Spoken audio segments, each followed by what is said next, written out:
In the military, you're given a uniform and instructed on how to do things and when to do them. But what happens when the cadence fades and you're no longer wearing that uniform?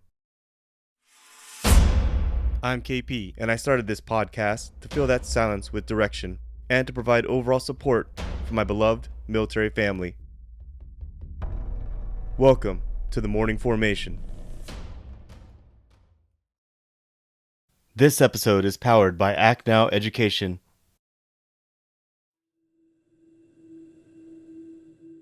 Fall in. It's time for formation. Today, I have my old man on the other end of the video and the mic joining us on the podcast today because I want to talk to him about something that I think weighs on a lot of the minds of parents out there who have children who decide to join the military.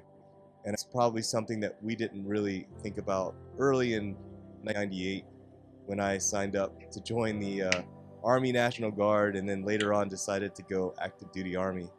Kind of set a course for myself to be in the military, and then of course September 11th happens, and then we get into two huge wars in Afghanistan and Iraq. And I know that when I got my commission, I knew that at some point I would probably deploy, but I just didn't know when.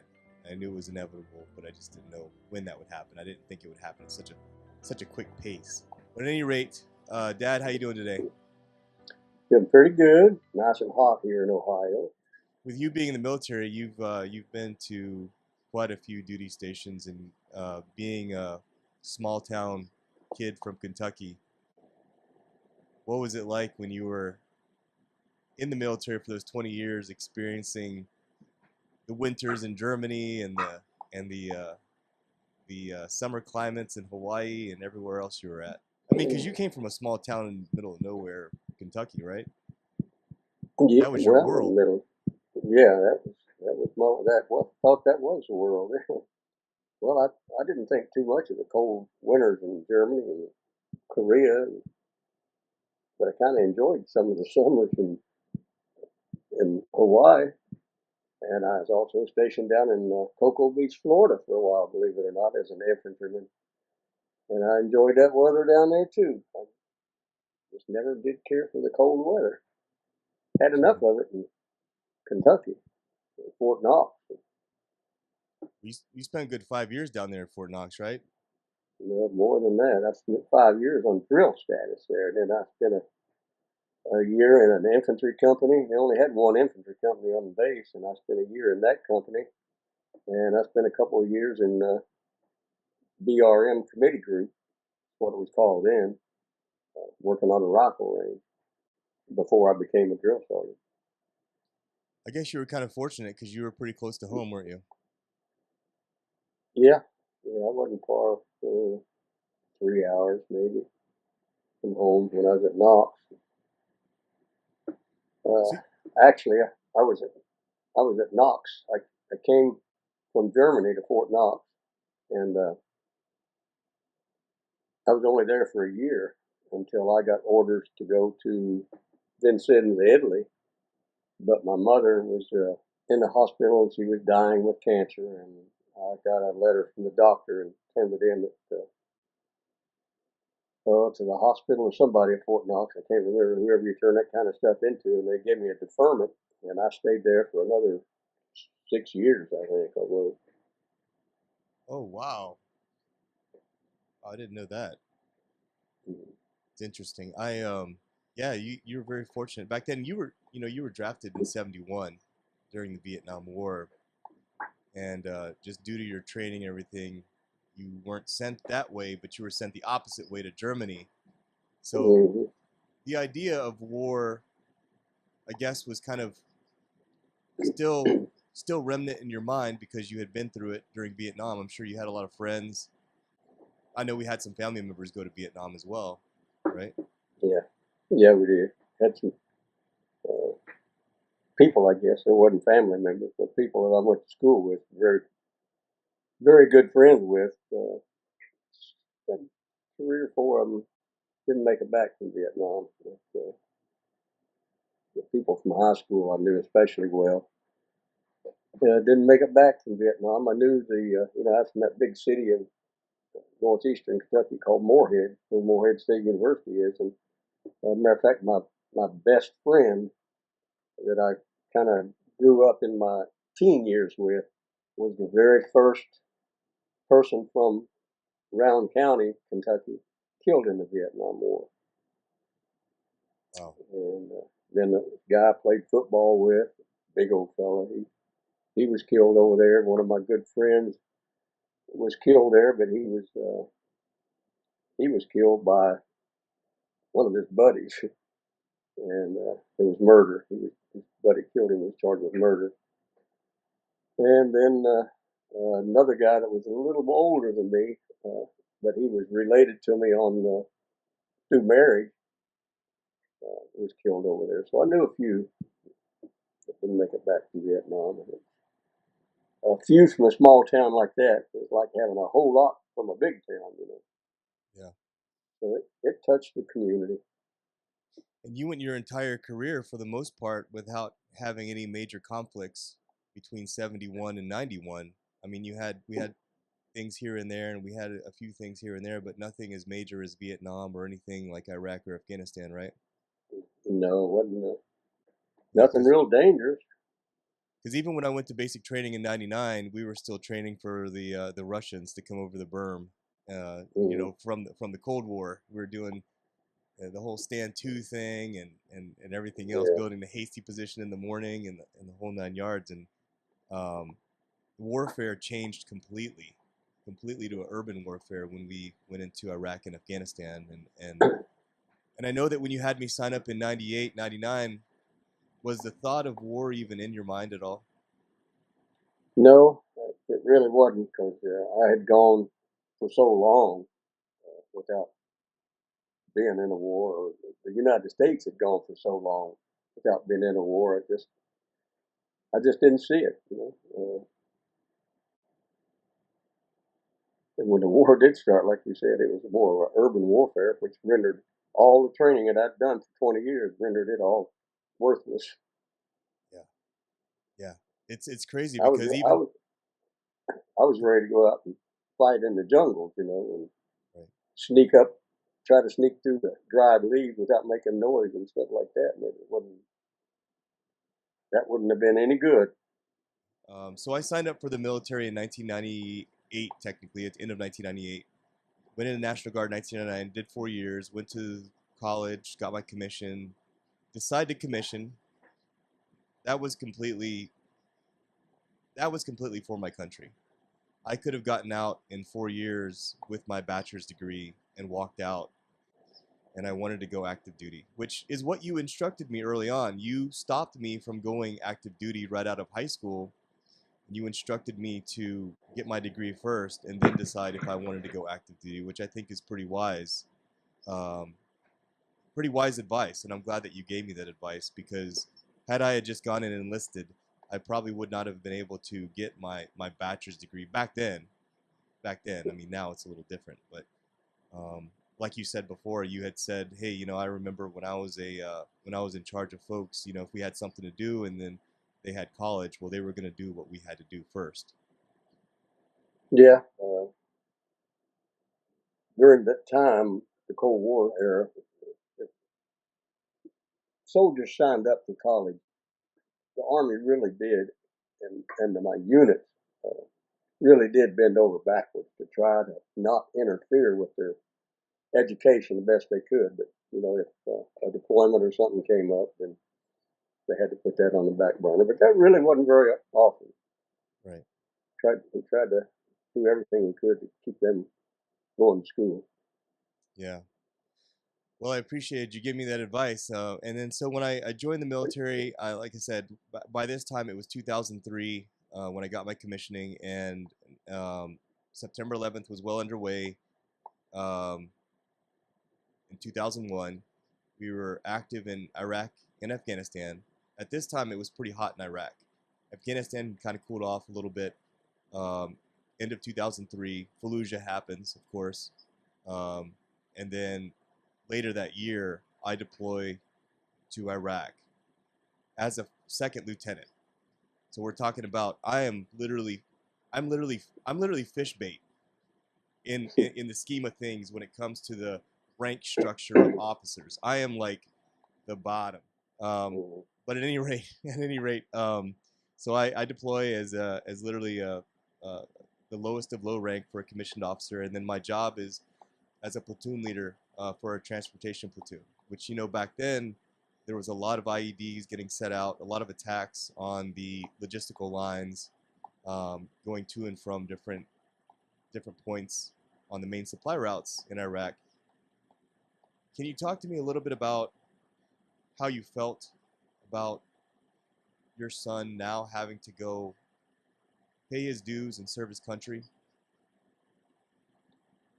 Yeah, I knew you was going to ask that question, so I've had time to think about that a little bit. And I just guess I have to be quite honest. I thought about when you asked me that question, what am I going to say? And I think it's so different for everybody, as far as I know, that there is really no definite answer. I can't put in words my feelings, I guess. Your feelings are what you feel inside, and words just don't describe it and make a picture out of it for you. But I can tell you it was a time with the media and the coverage of the wars and what was going on in Iraq at the time. It was I've never been so worried in my life. I mean, it's just something you can't describe. You see what you see on TV, and of course, they try to dramatize it and reach the hearts of the American people, I guess, with the news. And uh, but I think it did reach the hearts of Americans that were involved, that had a relative or a child over there. Yeah. But I'm not really sure, even to this day, I'm not real sure uh, if the same coverage reached the heart of the average American. It wasn't involved in it in any way. I could tell if you go out and you try to mention, oh, I got a son in Iraq and he's running convoy. Oh, that's nice. What's the weather going to be like tomorrow? But they wasn't really interested. Right. So, but for the person, for myself, I can remember just waiting and hoping every day. I knew I wasn't going to get a phone call every day. I knew that, but I kept hoping and waiting for that phone call just to ensure me that everything was okay and you made it through another day. And it really felt good. My phone rang and I looked and it was a call from you, because I knew that gave me another day and another convoy to worry about. I can't imagine what it must have been like because at the time you were still working, going to work, and I'm sure the subject came up a number of times with some of your coworkers and your friends who didn't have any vested interest. And I'm sure that they said things that probably hit you to the bone and might have hit home for you. Is that right? Yeah. And before that, though, I'd say I was working in a factory, and they couldn't work and talk on the cell phone, so I actually volunteered to go on third shift because they had less bosses there, less people to watch you. So when you called, I knew on third shift I'd be able to answer the phone, and run to the door where I could get better reception and talk to you for a while. But yeah, most people were sympathetic with the soldiers in Iraq. From what I noticed, though, seemed like the women were the ones that made the comments that I didn't like, and it was when I would show them a picture of a catastrophic event that happened over there, and they would look at the picture and they would say, "Why are you showing that to people? Why would anybody want to see that?" And I said, well, because that's what our young men and women that are in Iraq, that's what they're doing. That's what they're fighting for. That's what they live with every day. It's not who would want to see it. My thought, everybody should see it. Everybody in the United States should see the truth over there, not just what the media pants and puts on there. And I don't know, maybe it's because women are just a little more soft-hearted or what. They didn't want to see some of the gore and stuff. But most most everybody else that I knew was pretty sympathetic and pretty understanding, and most of them that I cared enough about to associate with on a daily basis that I worked with, usually every couple of 3 days they would ask how you were doing over there. Yeah. I was happy to say that as far as I know, everything's still good. It also helps too that I worked there for a few summers, right? So at Yeah, the factory, yeah, some of the people knew me. yeah. They knew you personally, and I Right. guess they were probably thinking this is the young man that used to be here, is the same one we're talking about that's in Iraq doing his duty. Yeah, I know that sometimes people can say things that can be not very sensitive to folks that are actually feeling the burden of something like that. And I know you had mentioned that to me before, but some of the pictures you were showing people were the pictures that like I in the videos I would send you, right? yes, Yeah. yeah. They were the truth. I mean, it was. I knew that that's what you saw for real on a Yep. daily basis. And if the soldiers, if you and all the other soldiers on active duty that were stationed over there were seeing that every day, why would I not want people here to see what you're going through and see what you're seeing? That was my reality. Yeah, Right. and I was wanting to make it their reality too. You know, and I almost want to say that while I was there, I felt like my mind and my body almost went to a I don't know, I guess I could describe it as a sleepwalking phase because there were things that happened where I didn't put a whole lot of thought into it, but later down the road I thought about it and I was like, why the hell did I do that? Like that was pretty dangerous, or that was not very smart, or that could have been very that could have ended very badly for me. Um, and I plan on sharing some of those stories later on. It's taken me a very long time to talk about those things specifically. It's the one thing that I've learned over the years is going back to a time of your life where you felt stress and anxiety to a point where you thought maybe this might be it is not easy for someone to talk about. It's not something that I've shared with a lot of people over the years. So since having that perspective and having gone through that situation that you've been through with me going to war and everything going on in the world right now. I mean, the world is on fire. The world Yeah, is on fire right now. And it's uh I don't think a lot of people are thinking about war. I think people are thinking about war, but they're not thinking about the idea of them being a part of it. Okay? yeah, exactly. It's more of a spectator sport for a lot of folks, in my opinion. I think people see it as kind of like something you watch on TV, but not something that you do. Um, what are your what advice do you have for parents out there that have kids that are either in right now or plan on going into war or not war, going into the military and might go to war? Mm, yeah, that's tough. It is, isn't it? Yeah, I don't know if I could really give them advice except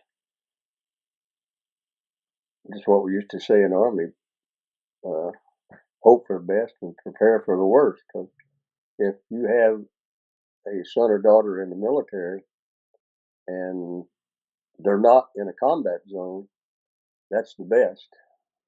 But if they go to a combat zone and you see on the news that the exact location where they're stationed is in heavy conflict, that's going to be the worst. That's when the worst will hit home. That's when you'll wish that they had never joined the service. Right. I used to, sit up at night and wonder how well you were getting along and what you were doing. And I remember thinking specifically, why do these teenagers, young men in their young 20s, maybe get thrown into combat and doing things that they have never done and have to grow up so fast. They should. This is what I was thinking. I was thinking they should leave them home to take care of the families and take all the old retirees that spent 20 years training and getting hard, take them over there and let them do the work. Send some of them young boys back home. But I knew that wasn't going to happen. That's not what happened when I got drafted. They drafted me. They didn't want some old man. But that's what I remember thinking almost daily. Why didn't they? Why didn't they take me instead of him? Because I've been looking for this day for a while. I thought There's that a lot didn't of work out that way. there's a lot of veterans and retirees and folks that serve that feel the same way as you do. And we're asking that question. I had heard that before from other veterans as well, where they wanted to sign back up and go in and serve their country. And I think that overall, it's a very difficult question because I was raised in the 80s and 90s where it was God and country, and you Mm-hmm. know, being an American, GI Joe, fighting for what's right. You always think that, hey, if I'm put in that position, I'll go serve my country. But then we end up going to these wars like Iraq, for example. And looking back at that now, I'm going to tell you as an Iraqi veteran myself, this might be a little controversial, but even today I ask myself, why was I there? Because I don't know for sure. I was there for weapons of mass destruction, which none were ever found, and the country was completely destabilized for a long time. But I signed up for the military to serve my country, right? So it's a double-edged sword there. Like, do the right thing for the red, white, and blue. We've had family members in our own that have served our country over the years, World War II, and then Vietnam, of course, that have served proudly. So it's kind of a double-edged sword, I think, for parents to, hey, yeah, go serve your country, do the right thing. But on the other hand, it's like, are you getting put in harm's way unnecessarily for something else? I think that's what I've come to my own terms, I think, in the last like 15, 20 years or so. Yeah, I think I learned through my career that if that question comes to mind, you're better off just the question of, am I supposed to be here? Am I doing the right thing? Right. Uh, you're better off just to try to shove that question off to the side and don't even think Right. about it. Just try to push it out of your head and listen to what your mission is. Listen to your superior officers and whatever they say. That's my mission. I'm doing it because that's what I swore I was going to do. Right. And is it right or wrong? You can figure that out You just later. have, yeah, do that after you get out. Right. Yeah, no doubt. I mean, I couldn't, if I was distracted my whole time there, I would not have been able to think clearly. Um, that's actually really wise advice because anytime I've heard this once that when you get your mission, you ask, where am I and what am I doing? Where am I right now? I'm at war. What am I doing? I'm fighting this war as a soldier, as a Marine, or whatever it is. Yeah, And whether that's it's it. right or wrong, I'm here. Right. Right or wrong, I'm here. This is what I got to do. I got to make it. I got to survive. I got to bring everyone back. And that's it. But yeah, in the last 15 years or so, I've kind of pondered that question to myself. And like I said, I went into kind of a sleepwalk phase during that time. But taking it back to what you said earlier, when folks would ask you um, about me and they would ask about where I'm at, did you ever get annoyed with the idea that some folks would ask you where I'm at and then you would tell them and then they would go, oh, okay, well, that's in a safe area. Yeah, That's everybody. behind the front lines. That's behind the redcoats. Yeah, everybody thought that for a long time. At least this is the impression I get. for a long time, everybody thought the only bad place in Iraq was Baghdad. If you wasn't in Baghdad, you was okay. Where the hell is that place at he's at? I never heard of that one. That must be a good place, safe place. But that's what seemed to be to me that Baghdad was Iraq. That was the war, not Baghdad. Yeah. And you know what's interesting too was what I found out later on was, well, I ran into a lot of your former NCOs who were now sergeant majors when I was over there, and they looked me up and down and they saw no Ranger tab, and they saw that gold bar on my collar and was like, they asked me, "What the hell happened to you?" your dad was a your dad was a Ranger and was air assault, all these other things, and freaking drill sergeant for 5 years. But it was in a joking manner, of course. But also, too, I think what I found interesting later on was to find out that I had like a second cousin that was involved in the whole Blackwater ambush. And it just so happened that you had worked with him up at East Range as well for a few years. Is that right? Yes, we did. Yeah, as soon as I saw his name, I knew he was related to your mother. And we talked and found out Yeah. he was a cousin. He was from the Big Island, right? And then he retired. He was a Ranger as well. He Yes, retired and he obviously decided to go back into contracting with Blackwater. yeah, that's what I understand. Yeah, Yeah, and he was I think one of the three or four that was ambushed there in Fallujah and was hung from the bridge um, and burned. But did you even realize that at the time when I was over there? no, I did not know. Not that I recall knowing it at that time, anyway. Yeah, I don't think they I'm not really. sure. You're the one that told me about it, and exactly when that was before you went or after you came back. I'm not sure. Yeah, Yeah, I remember the incident and seeing it on the news, but I didn't know he was involved in it. how would you say that overall? You know, I didn't know that you worked third shift just so that you can get my calls. I want to say thank you for that. Because it wasn't easy sometimes calling, and I had to go to the little phone station and hope that it was working that day, hope that it wasn't knocked out. Um, but I tried to call Oh as yeah, much. I had my phone number changed too, so you could call the Wright-Patterson Air Force Base vicinity in Fairborn, and I had Yeah, I think a Springfield number, I believe, or a Columbus phone number, and I had it changed to a Fairborn number that I still have today, and it's been several years ago. yeah. There was an area that I used to walk to from where I was living, and there was like these field phones that the comms unit had set up. It literally was like a OD green phones that were kind of under these concrete bunkers, and I would go there, and when you picked it up, you hit a button and you could hear whether there was a tone there. And so if I heard the tone, I knew, oh, it's working today, so I could call. So then I would call Right Pat, and then Right Pat would patch me to you. And so that was Mm. one way. There was another phone bank that was on the base, but it was further away from me. And I was sitting in there one day. I think I was talking to you, and then all of a sudden, the phone just went out like that. And what had happened was a mortar had landed just outside of that, just outside of that phone bank, and had knocked out the power completely. Literally just right outside. And I didn't. It.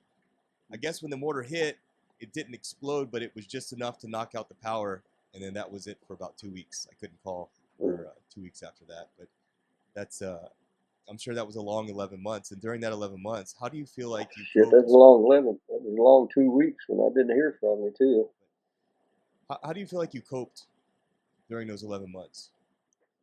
The same way you did, the way you coped with being in country and dealing with the war. Uh, I watched a lot of news. Every time the news came on, I had to be there in front of the TV, see what's going on. I want to know. I want to know what's going on. But I was like you. I was just kind of in that sleepwalking phase and just taking everything one step or one day at a time. I didn't try to overguess and not do too much thinking at one time. But I was. I think I was in that. I knew exactly what you were talking about when you said you was kind of in a sleepwalking phase. I was too. it was really hard. It's something that I don't think any person will ever know until they're put in that position, and then they'll understand. Yeah. That's the thing too is, from what it sounds like today, a lot of parents are, the Army has missed its quota the last few years, and the military in general has had a very difficult time recruiting. Mhm. Do you have, on one hand, yes, it's difficult to send your kid off. It's hard to let go. It's hard to let go. It's hard to let them grow up. But on the other hand, you have to. You have to Yeah, let them grow up. So it's a double-edged sword, like I said, right? I've heard a lot of parents and anyone that's listening to this right now, if they have a kid that's thinking about joining the military, they're going to do it, whether they want to or not. Um, what would you say to those parents?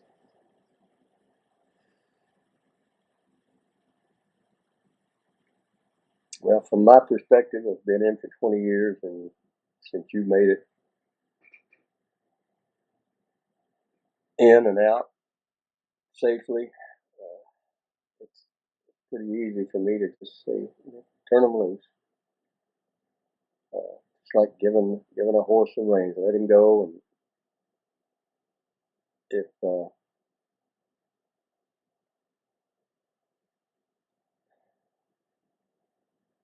if that's what they want to do, then support them, let them go.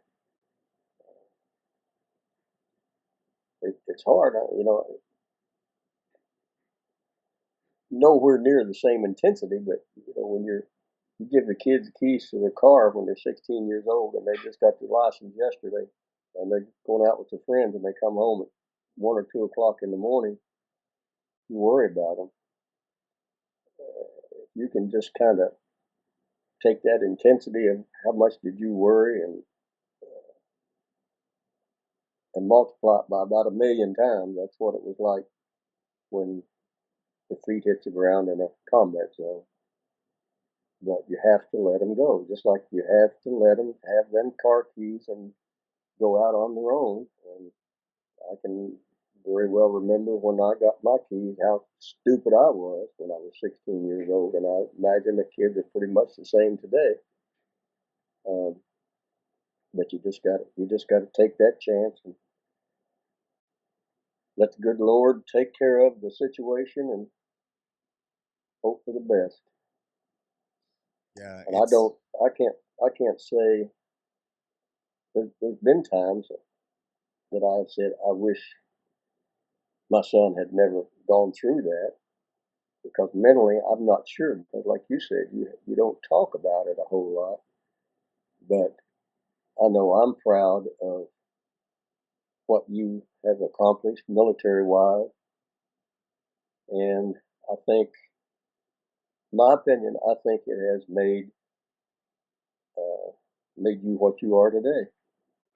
Without the military, I don't think you would have been the same man that you are today. I agree. I agree big time. I tell you what, in that 1 year, in those 11 months, I grew up a lot. I grew up a lot. I grew up. I learned a lot. Things that I still, things that I learned there, the values, leadership wise, that I picked up there, I, I still use today. It made that big of an impression on me. And I think for parents out there, I'm gonna say this much. Yes, it's hard to let go, but I can tell you this much right now. I have a lot of family and friends that didn't join the military, and And they're a today, lot worse off than you are. and a lot worse off than me, have gone through drug addictions, have gone through a lot of bad things. But I feel like, and here's another thing too. I feel like this, and I'm gonna say this, and I don't want to sound like I'm some kind of hero or something like that. But if at my young life at 24, because I do know people that died over there that were my age. I don't want to die. Nobody wants to die. But if I were to have, if my number would have been called, at the end of the day, I think that I would have much rather have been doing that than have overdosed in my own apartment somewhere. Like at the end of the day, doing something honorable and going out, because death is the one thing that's guaranteed for everyone. Everybody. You're going to die. One way or another, you're going to die. I would have much rather have done it serving my country, making my family proud, and making my community proud. And it's not something I want, but Right. Yeah. I think everybody understands that. yeah, but I'm just saying, like, it's, and it's, I know a lot of folks that died young doing less honorable things, unfortunately. So it is a double-edged sword, and at the end of the day, it is the hard right versus the easy left, joining the military. But if you make the most of it, in my opinion, I think it can change your character, change your life, change your perspectives overall, because it gets you out from behind um, the protection of your parents, the protection of your the home you grew up in, throws you out there. I mean, I'll never forget how I felt when I left for all my different trainings, and I'll never forget how I felt that last time when I was in Hawaii. You and one of your best friends came out to see me. Um, you guys came out there for a couple of weeks before I deployed, and I remember like thinking to myself, taking you to the airport in Honolulu, and I remember thinking to myself like, this might be the last time, and I'm leaving here in the next 3 weeks or so, and I may never see them again. And that's, I'll be honest with you, like even when I deployed, it was really hard. I had a nervous breakdown. I was like stressed out, and I when it and it's funny because you hear these very, very non-sensitive things being said where like folks will say, well, that's what you signed up for. Mhm. Yeah, that's what I signed up for. Yeah. But I mean, it's not easy. It's still not easy. I think that's the worst thing. That's one of the worst things you could possibly say to anyone or any parent Yeah. I out think there. so. I think so. Be the last thing I wanted to hear from somebody. Yeah, well, I've heard it before. I've heard people tell me, "Well, you deployed. It's what you signed up for." It's probably I mean that you're looking for an ass whooping when you say something like that to someone who signs up for Yeah. to do a Exactly. commendable, honorable job. Exactly. So, but anyways, I just wanted to put together this podcast because I know I wanted to capture how you felt during that time, um, when I had to go to war, when I had to actually go and stand in line and wait to go into the fold of everything that was happening back then, and it was incredibly difficult because everything that we saw on TV and everything, and it was real. I mean, that was everything you saw on TV was what was going on. There was IEDs, there was vehicle-borne IEDs, there was all kinds of just stupid shit going on, and that was my reality while I was over there, having gone outside the wire multiple times, and even in the capacity of a convoy platoon leader. Um, I was also very fortunate to have experienced all that as well. I mean, I have a lifetime of stories to tell. But is there anything else, Dad, that you want to add to this podcast, specifically talking about having a child go to war, join the military? No, I think I can sum it up by saying that the feelings, at least the ones I had, and I'm pretty sure it's what many parents have had, is feeling is something I can feel, something I know in my heart, but it's also something I don't have any choice. I just have to take it to my grave because I cannot explain the worry. I can't explain that much worry in words. So it's just maybe me and another parent that had been through the same thing.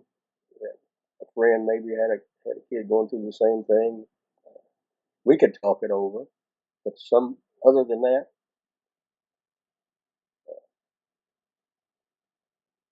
it's just your feelings. That's what you gotta. You can't tell nobody. You can't explain it. I can't explain it to you. But when you have a kid go in the military and possibly put in the same situation that I was put in with you, then you'll start understanding. Well, I want to tell you this much, that over the years you served as a role model for me, whether you realize it or not. And I know nobody's perfect by no means. You set a standard for me to live up to when I was a kid. You were one of the most badass drill sergeants, rangers that I ever knew, especially when you took me up there to East Range there at Schofield Barracks and took me around your friends and out there at the air assault school. Um, that's how I grew up. I grew up as a military brat. I grew up around the military. I grew up with all the pros and the cons and the goods and the bads that come with that, the with the crazy marriages, the moving from place to place, um, never being able to really establish any good roots. A lot of young adults today don't have a strong male figure in their life, and I think that's one of the biggest problems that we have in our country today. Is just everyone's mental toughness and standards to live up to. And I'll say this much: like anytime I ever went through it, whether it was in training or when I was deployed, I thought about you and what you would do in that situation. And it got me through basic training. Even when I went through my deployments, man, I would look up at the stars at night and think about everybody back there in Ohio, and just wonder like if you guys were looking at the same stars and just thinking about, hey, I wonder if anyone's thinking about me right now. So at any rate, I Yeah, just want to say thank you for providing a good base for me. Um, I'm completely content with where I'm at now, and I owe it all to you. And I just want to say thank you for being my dad, and thank you for being such a strong role model in my life. I don't deserve much credit. You built your own man, and you have done very well. Very, very proud when you come home to introduce you to my friends that I've made out here and say, "This is my son." Like I said, nobody's perfect by no means, but hey, we all try to do our best to make the right decisions and do the right things. And overall, I owe it to you to have the life that I have right now. So I mean that from the bottom of my heart. Well, thank you. I'm glad you feel that way, but like I say, I don't. You're the one that made your own man. So, Dad, I just want to say thank you for sharing your thoughts about the subject of today, which is having a kid going into the military specifically for war. I know it's not an easy answer, but I appreciate you sharing it with everyone and putting it out there, and I'm happy that I can capture these sort of podcasts with you. Well, thank you much. I enjoyed it. All right, folks. Just want to wrap this up. Dad, thanks a lot. I appreciate your time today. For everyone out there, if you haven't subscribed, please subscribe. Dad, let's wrap this up. Let's get out of here. For folks out there, as always, I want you to stay tuned, stay focused, and stay motivated. Warriors, all out.